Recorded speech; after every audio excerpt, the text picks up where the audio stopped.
Well, welcome, folks, to this edition of the 700 Club.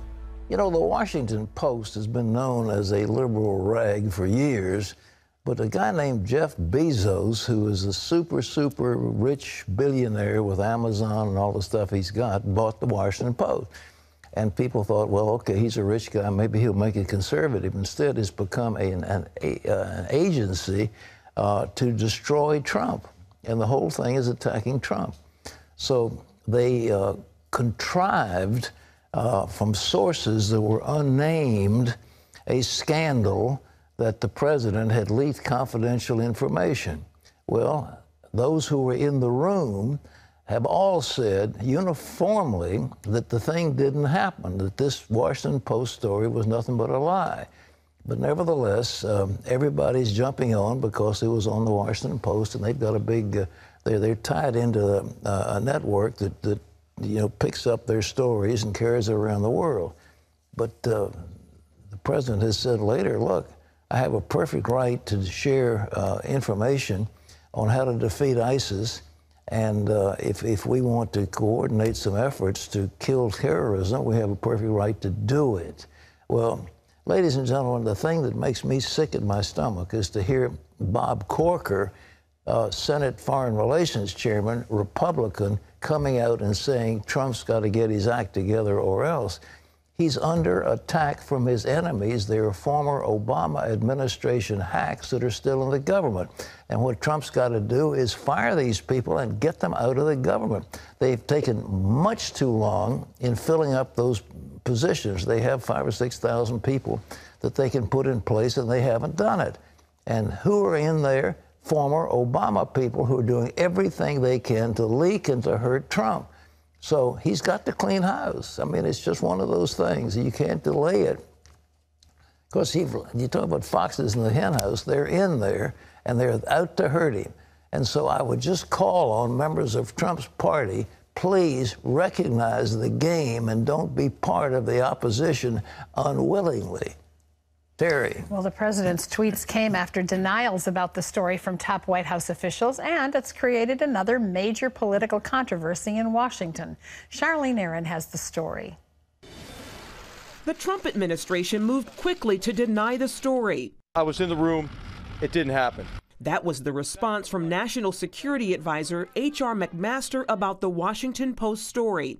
The report, which quotes anonymous sources, says that when the president shared that highly classified information with Russian officials at a meeting last week, he put a source of intelligence about ISIS at risk. The Post, citing current and former U.S. officials, says the president shared details about an Islamic State terror threat related to the use of laptop computers on aircraft with Russian Foreign Minister Sergei Lavrov and Russian Ambassador to the U.S. Sergei Kislyak. But McMaster says the story isn't correct. The story that came out tonight, as reported, is false. The president and the foreign minister reviewed a range of common threats to our two countries, including threats to civil aviation. At no time were intelligence sources or methods discussed. As president, Mr. Trump has the power to declassify information, so he wouldn't have broken any laws. But the leading Democrat on the House Intelligence Committee is looking into what exactly was shared in that meeting. The controversy comes as the White House has disassociated itself from comments by an administration official who said that the Western Wall is not part of Israel. The Israeli government had requested that Prime Minister Netanyahu go with the president to the Western Wall when Trump goes to Israel, but that a diplomat in Israel told the Israelis that the wall is located in the West Bank, and so it is not a part of Israel.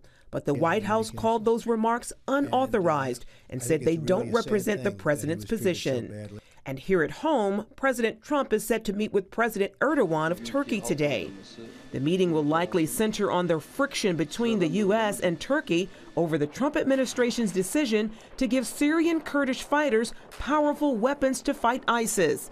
But Turkey is against that move because it considers those Syrian Kurds to be terrorists. Another current sticking point between the two countries, Israel, as President Erdogan opposes the U.S. moving its embassy from Tel Aviv to Jerusalem. Charlene Aaron, CBN News.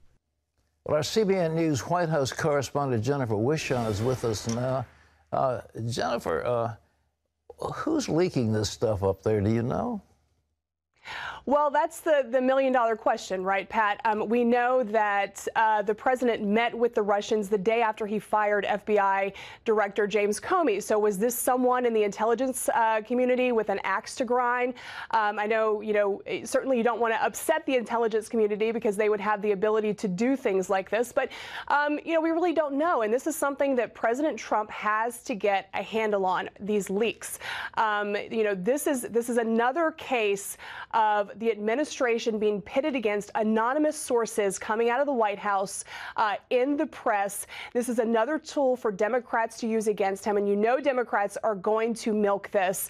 And it's just so frustrating for President Trump because, Pat, as you know, he has been working diligently over the past 100+ days to check off his campaign promises. And he has made a lot of progress.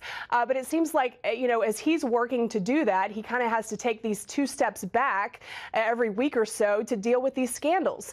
And so I can assure you that, yesterday afternoon and this morning, the president is really working to identify this leak and trying to figure out how to get a handle on this. Jennifer, he has so many appointments available to him, 5,000 or 6,000 or whatever. How many of those has he filled? Do you have any idea? Well, I don't have the latest number on that, Pat, but he's trying to make progress on that, and that's part of the problem is that a lot of these positions aren't filled, and I can tell you that some of these cabinet secretaries that are working with Trump don't feel like they can trust the people in their agencies. Sources told me that directly, and so that's a major problem. I think that Trump really needs to focus on getting his own people into his administration so that, again, trust is so important. I mean, these are high-level discussions taking place in the Oval Office, and he needs to feel confident that he can say what he feels like he needs to say at that moment without someone running out and calling the Washington Post. And we know that this president, he prides himself on being flexible. That's the president that he wants to be. He said that he doesn't want to draw lines in the sand. He doesn't want to broadcast what he's going to do ahead of time. He wants to have the ability to be flexible when he's meeting with world leaders and when he's crafting policy. So he's got to be surrounded by people he trusts. I mean, that's just, he's got to focus on that. Jennifer, I'm going to have the privilege of talking to Michael Oren, the ambassador from Israel, on Monday's show. But let me ask you about that Western Wall. I mean, that's one of the holiest places in Israel. That's the Wailing Wall. And somebody in the administration is trying to say that's part of East Jerusalem and is not part of Israel. What about that? That is a major issue going into this foreign trip. It was nice to see the White House immediately pushed back against that.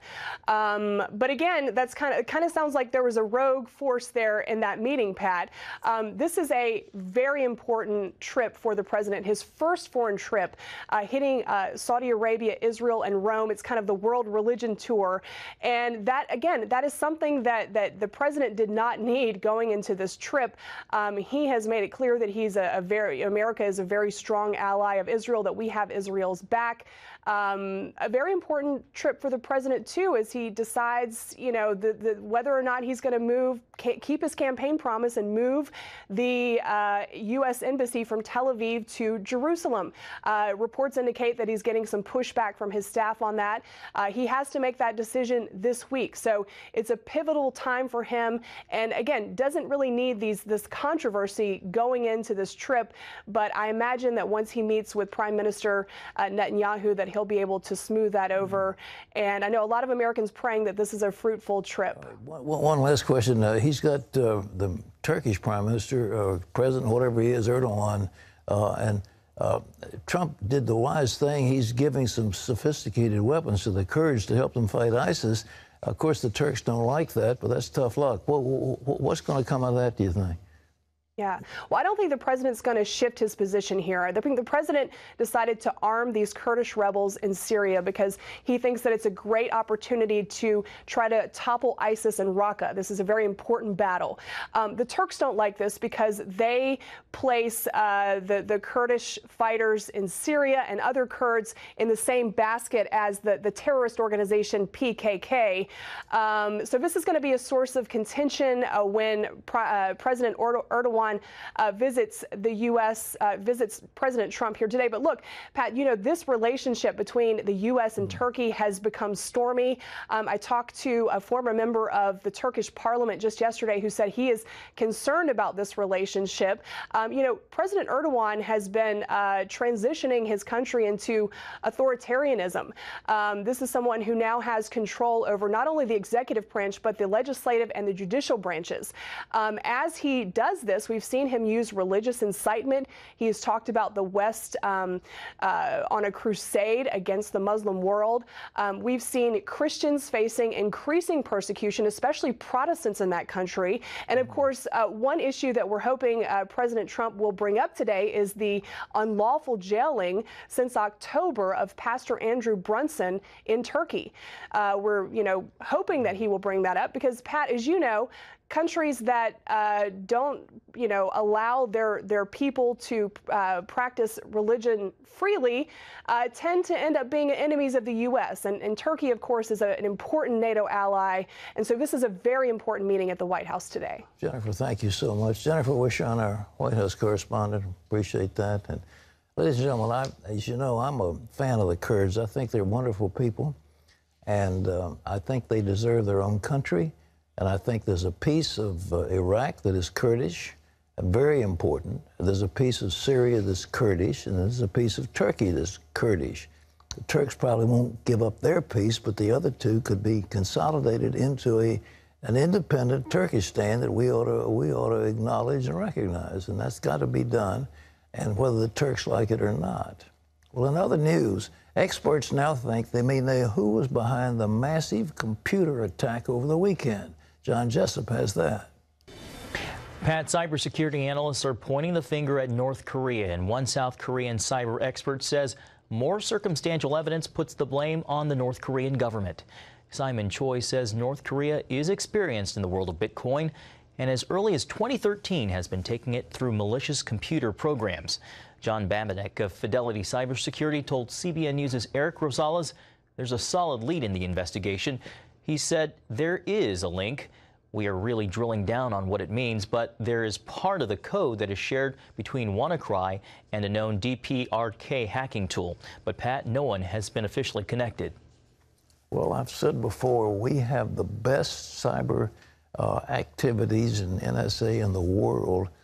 And I think we ought to turn it loose on North Korea and shut them down. And we can do it. We can shut down everything they're doing if we want, and it's time we exercise that. No longer defensive, let's go offensive. John.